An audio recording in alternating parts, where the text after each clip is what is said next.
c'est vrai qu'on aime autant qu'on déteste, Martineau, c'est sûrement l'animateur le plus aimé au Québec. Vous écoutez Martineau. Cube Radio.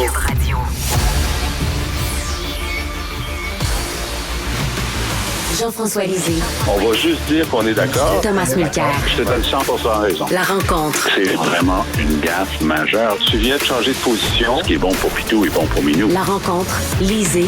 Mulcair. Alors, Jean-François, tu as vu à Vaudreuil-Dorion, il y a un restaurateur qui a mis une petite affiche sur sa vitrine en disant « Ici, le service en français est disponible ». C'est le fun, quand même. Qu'est-ce que t'en penses? Oui, c'est le fun. Ben, écoute, je me souviens, quand on va à Miami, parfois, c'est écrit « English spoken here ». Et puis, ça nous donne une idée, parce que évidemment, il y a beaucoup de Cubains, il y a beaucoup de Latinos. Et bon, écoute, moi, j'applaudis. Et je propose que tout le monde le fasse, que dans tout le monde le fasse comme ça. Il y aura pas de débat. Et ils disent que c'est la maison mère. C'est quoi? C'est un AEW, un Tim Horton? C'est une chaîne c'est un Pizza Hut. Pizza Hut, c'est ça. Alors, c'est une chaîne de restauration. Puis c'est quelqu'un à Toronto qui a dit, ben regarde, les francophones, ils veulent du français, on va leur en donner. Alors moi, je critique pas ça. OK. C'est une anecdote, bien sûr, mais ça fait sourire quand même, Tom. Oui, ça détonne un peu, mais Richard, je ne me permettrai pas de commencer à parler de sujets sérieux comme ça sans te demander qu'est-ce que tu fais avec une cravate. Je pense que depuis les 20 ans que je travaille avec toi, c'est la première fois que je te vois avec. T'es allé à la messe ce matin? Je sais pas qu'est-ce qui t'arrive, là. Je sais pas, ça me tentait d'ajouter un peu de couleur à ma chemise blanche. Alors voilà. Je me sens underdressed, là. Je peux aller chercher une cravate tout de suite. On pose pour aller chercher des cravates? Non. Tom, rien ne va plus pour Justin Trudeau. Écoute, même les militants libéraux voudraient qu'il sacre le camp. Oui. Tu sais, quand tu achètes ton pain Weston, un petit clic-clic en plastique, meilleur avant telle date. Trudeau, meilleur avant. Sa carrosse est à la veille de devenir une citrouille. Il commence là. Je pense que c'est même aujourd'hui. Ça fait 8 ans de l'élection. Je pense que c'était effectivement le 19 octobre. Il commence sa 9e année, donc aujourd'hui, comme premier ministre du Canada. Sincèrement, Richard, je crois que dans son fort intérieur, il est déjà déconnecté. Il va attendre après les fêtes. Il va peut-être attendre. Tu sais, ça fait bien 2015, 2024. Ça paraît long. Ça paraît très long pour les Canadiens et pour les membres de son caucus.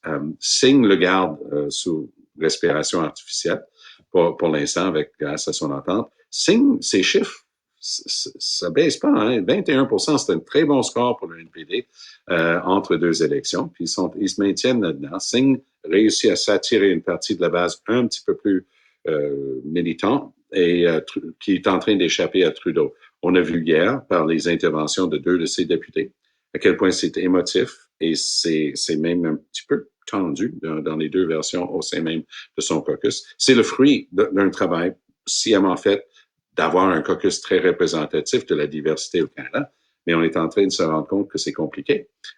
Entre Anthony Housefather puis Samir Zoubiri, les Zoubiri qui a fait une sortie très émotive, super bien raisonnée, bien expliquée, mais très, très ressentie.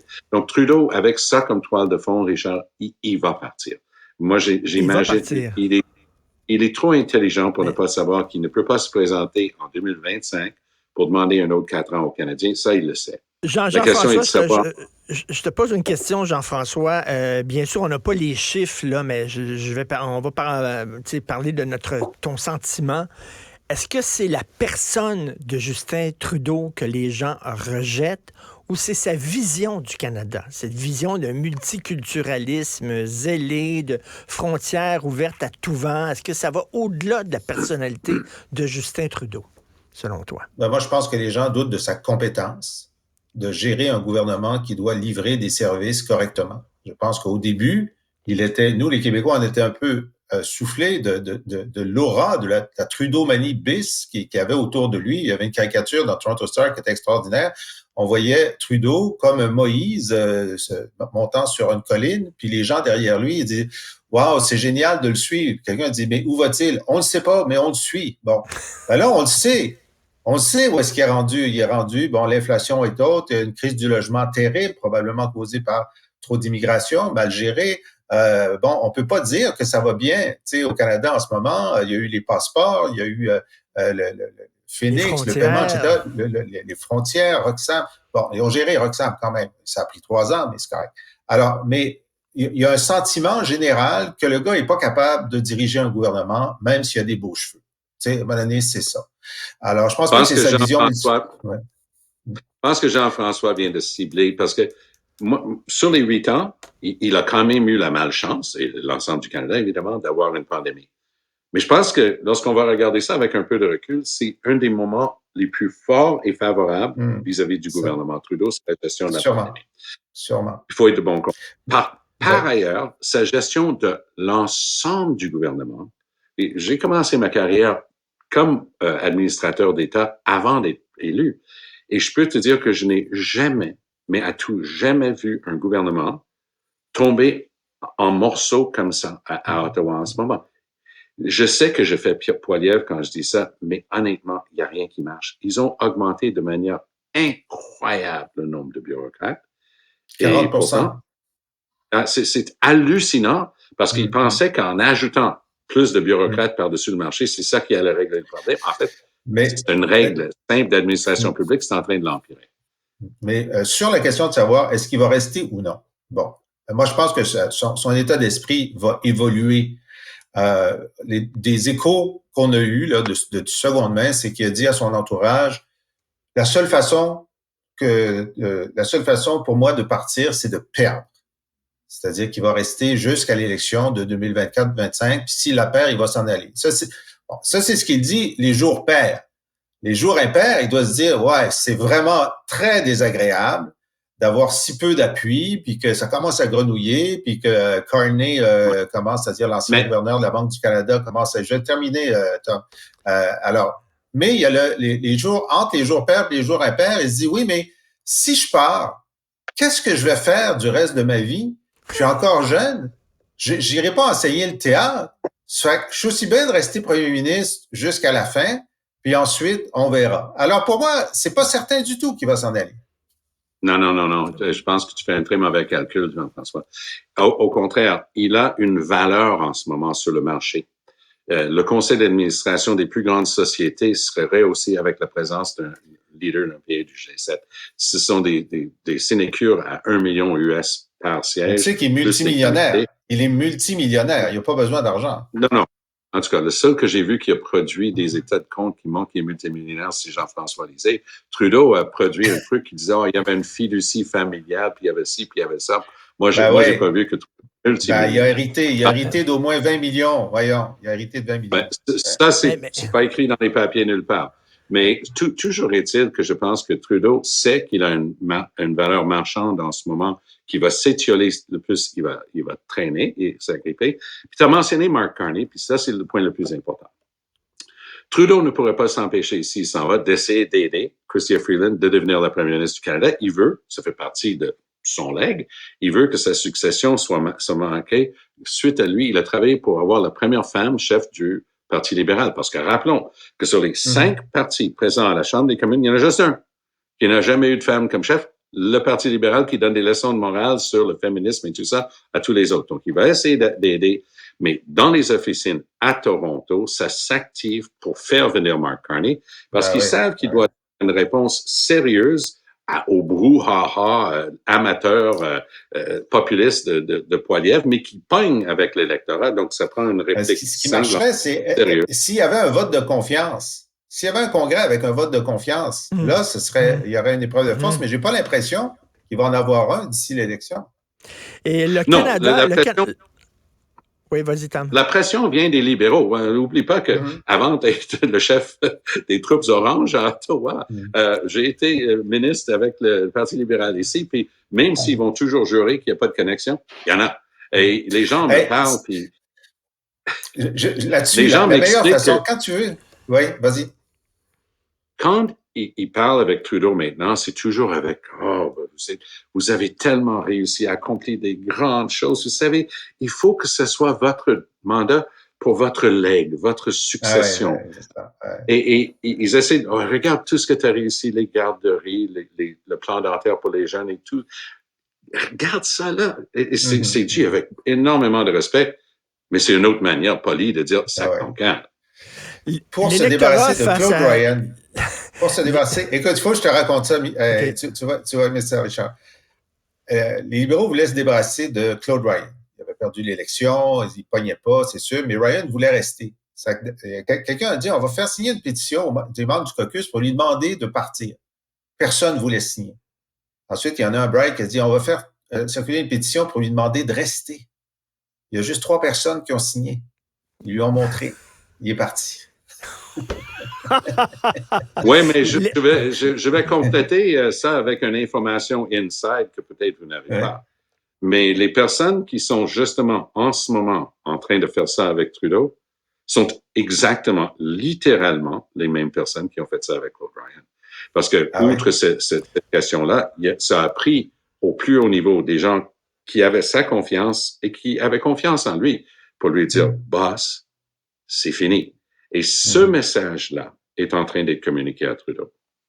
En tout cas, l'électorat face à Trudeau, c'est comme une fille qui commence à sortir avec un gars qui est très, très beau, puis elle est vraiment obnubilée par sa beauté. Et après quelques années, elle se rend compte qu'il n'y a pas beaucoup de conversation. Puis c'est bien beau, un gars qui est bien beau, mais tu sais, il n'y a pas de conversation, puis il s'ennuie un peu. Je veux vous entendre. Je ne sais pas si vous avez vu, mais j'ai trouvé ça absolument suave et savoureux, cette vidéo qui circule beaucoup sur les médias sociaux de Pierre Poilievre qui se fait interroger par quelqu'un qui visiblement ne l'aime pas en mangeant une pomme dans un champ.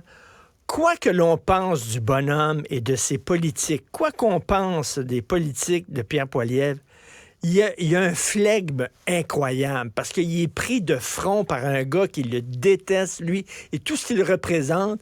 Il lui répond calmement en mangeant une pomme. Je ne sais pas si vous l'avez vu, mais Jean-François, est-ce que tu as vu ça? Écoute, on peut pas arrêter de le regarder. On peut juste pas arrêter. Ça dure 2 ou 3 minutes, le clip qui circule. Puis c'est un journaliste de gauche qui dit qu'est-ce que vous dites aux gens qui disent que vous parlez trop de la gauche puis de la droite? Il dit qui dit ça? Ben, il dit les gens. Oui, nomme-en. Ben, les gens. Oui, mais quoi? Ben, puis là, il dit mais moi je parle jamais de ça, la gauche. Bon, là, les libéraux ont fait un montage sur toutes les fois où ils parlent de la gauche en accusant Trudeau de la gauche. Mais dans le truc, donc il remet en cause toutes les présomptions. Le gars, il est un très mauvais journaliste. Il a très mal préparé sa question, puis il se fait avoir complètement. Et dans l'image que veut envoyer Pierre Poilievre, il y a l'élite médiatique libérale de Toronto, qui sont des gens pas sérieux. Puis il y a le gros bon sens. Moi, je suis là, je mange ma pomme, puis je dis des vérités. Exactement. Juste, pomme pour pomme. Justin Trudeau, jeune, il y a un film que vous pouvez trouver encore de lui. Il doit être à l'université, fin cégep, début université, dans ces eaux-là. Il est en train de croquer un pomme, mais quelqu'un veut l'interviewer, puis c'est un vrai journaliste, puis c'est le vrai Justin Trudeau, même s'il est plus jeune. Et il croque son pomme, et il a dit, en franglais, il a dit, le peer pressure, je m'en sacre de ça, parce qu'on lui disait qu'il était en porte-à-faux avec sa jeune génération sur la question de la nationalisme québécois, et ainsi de suite. Et c'est exactement la même image, c'est Trudeau en train de croquer, un jeune Trudeau, en train de croquer une pomme et en train d'envoyer pète la personne qui lui pose des questions. Ça vaut la peine d'aller. Jean-François, Michel Leblanc de la Chambre de commerce du Montréal métropolitain et Valérie Plante disent que ça va être épouvantable, la réforme sur la hausse des frais de scolarité des étudiants canadiens anglais, parce que ça va faire un choc réputationnel pour Montréal. Qu'est-ce que tu en penses? Richard, est-ce que tu étais vivant, toi, ces 10 dernières années? Je pense que oui. Oui. Est-ce que tu suivais un petit peu l'actualité, les affaires publiques, tout ça? Oui. Oui, bon. Alors, juste te souvenir, là, plonge dans ta mémoire. Lorsque la loi sur la laïcité a été adoptée, les gens disaient c'est épouvantable, la réputation du Québec, un endroit xénophobe. Bon. Dans les années qui ont suivi, l'investissement étranger a augmenté et l'immigration a augmenté. Ensuite, il y a eu la loi 96. Ben là, c'était terrible. On disait dans le Globe and Mail que les anglophones n'avaient pas le droit de parler anglais à leurs médecins. Terrible. Ben, l'investissement étranger a augmenté, l'immigration a augmenté. Et puis là, on apprend que le tourisme a eu une année record au niveau pré-pandémique. Alors, ça n'a aucune importance sur notre réputation mondiale. Notre réputation au Canada anglais, elle est mauvaise, elle l'a toujours été, elle sera tout le temps. Voilà. Tom, qu'est-ce que tu en penses? Parce que toi, tu veux parler d'Éric Girard aussi, Valérie Plante qui s'en prennent à cette hausse-là. Oui, parce que Valérie Plante a eu le spotlight hier avec sa déclaration. Les gens se sont beaucoup concentrés sur ce qu'elle avait à dire. Moi, je t'avoue que j'étais surpris. Elle navigue là-dedans un peu à vue, puis ça, on sentait que c'était pas un truc écrit par un comité pour elle. C'était ressenti. Mais Éric Girard a fait une sortie hier aussi, alors qui rappelle, parlant de la Chambre de commerce, Éric Girard était devant la Chambre de commerce il y a une quinzaine de jours, peut-être 3 semaines maintenant, et il a parlé de l'importance de se battre vis-à-vis de Toronto, parce que Montréal est très loin en arrière. Et pour dire jusqu'à quel point c'était problématique, il a mentionné, à l'époque, il dit, même McGill est tombé en arrière de l'Université de Toronto. En fait, si on regarde le plus récent ranking global, parce qu'il y a toujours moyen de trouver des bouts, mais le ranking global qui arrive de Londres met au Canada l'Université de Toronto, l'Université de Colombie-Britannique et McGill. Donc, c'est dire qu'ils ont perdu une coupe de places.